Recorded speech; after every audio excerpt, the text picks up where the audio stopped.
dito. Kami lang ni Marino, Takloy at si Wendell mga master. May mga bagulan pa dito. So yun na mga master, iwanag pa. Kami hindi nakabalik dito. Ilang linggo na. Matagal na rin kaming hindi nakabalik dito kaya excited na rin kami at baka may mga bagulan pang natira, pero ng mga master na sobrang time na naman. Shoutout kina Catch and Cook with Merits at kay Joseph Tagutungan sa Buiro Horo Horo. Salamat sa solid na suporta mga master at mabuhay po kayo. Sumunod tayo kay Wendell dahil dito tayo dadaan sa tabi, wala kasi si Botoy kaya dito tayo dadaan sa ruta niya. At ito yung buena mano natin, isang emperor di pa kalakihan pero pwede na.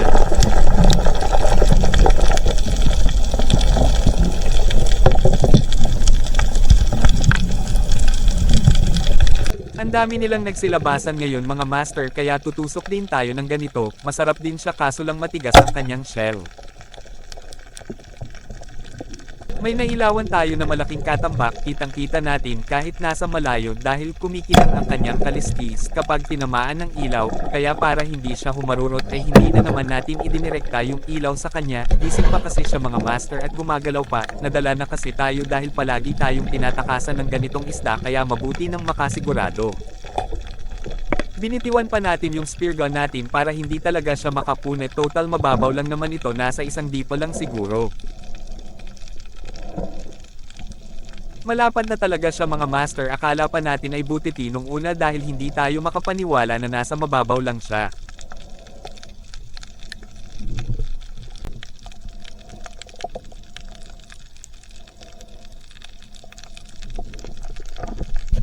Napakarami na naman ng mga hito at sayang talaga dahil mga good size na sana, ngunit nakalimutan na naman natin ang ating secret weapon. May buntot ng ipus-ipus tayong nakita kaya tinusok na agad natin, mahilig palang magtago sa mga lumot ang mga ipus-ipus, ulo at buntot lang ang ating nakikita kaya akala natin na malapad na, ngunit nang mailabas na natin ay maliit pa pala.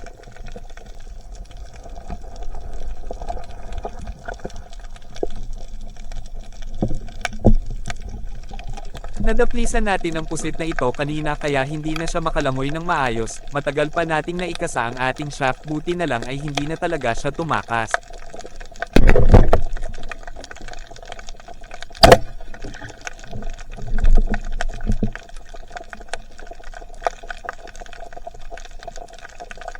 At andito na naman ang paborito natin sa inihaw kaya hindi talaga natin ito papaseloin.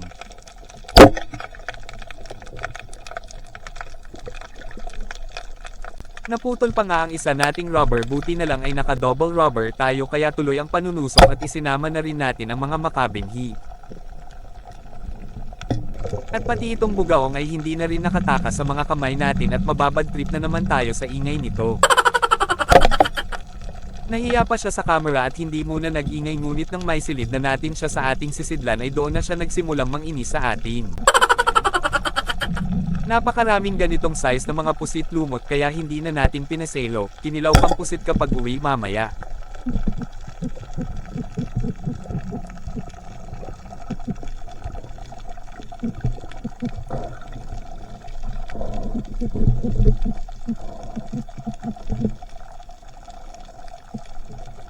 At dito ay nagsunod-sunod na nga ang mga pusit natin at solve na naman ang ating kinilaw. Sa mababaw tayo dumaan kanina at paglipat natin dito sa malalim ay nasalubong natin si Marino.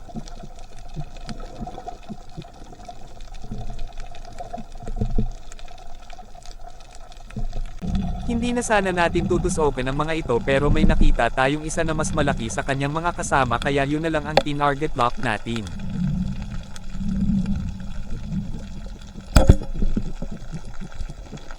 Pinahirapan pa talaga tayo at nakawala pa kaya ginamitan natin ang ating pinakamalupit na galawan. At speaking of malupit na galawan ay ginamitan na naman natin ng ipinagbabawal na teknik ang isang to, pero dahil napagod na tayo ay tayo yung ginamitan ng malupit na pag-ilag. Sa puntong ito ay ramdam na talaga natin yung pagod dahil sa mabibigat na mga Dragon Ball at crabs at sinamahan pa ng malakas na agos kaya wala na sa focus ang pagtusok natin at hindi maganda ang ating patama kaya nakawala ang isang to. Pati itong batog ay nagdalawang isip na rin tayo sa pagtusok dahil malikot siya kaya hindi na natin kinalabit ang trigger para hindi masayang oras natin. Pero ang sulid na ito ay medyo maamo kaya inasinta natin ng maayos dahil marami na tayong nasayang na mga isda.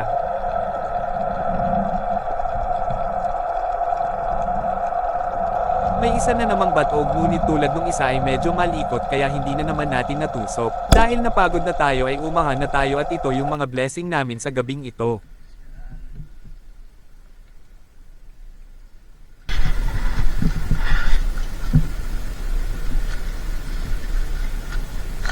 Betul bila rumah. Nah, betul rumah. Isa, dan lagi reserva isa.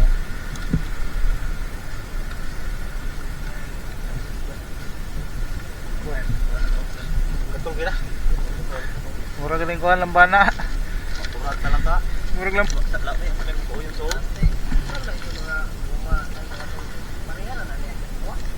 Unsa? Anong tagkos? Awe dia. Gabukon na siguro na.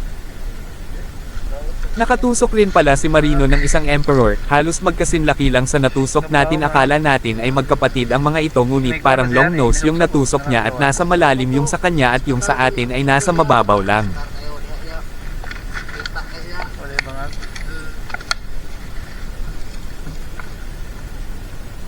Katong natabo ta, nakitaan mo pa. Wala na ako, nabuhat na ako.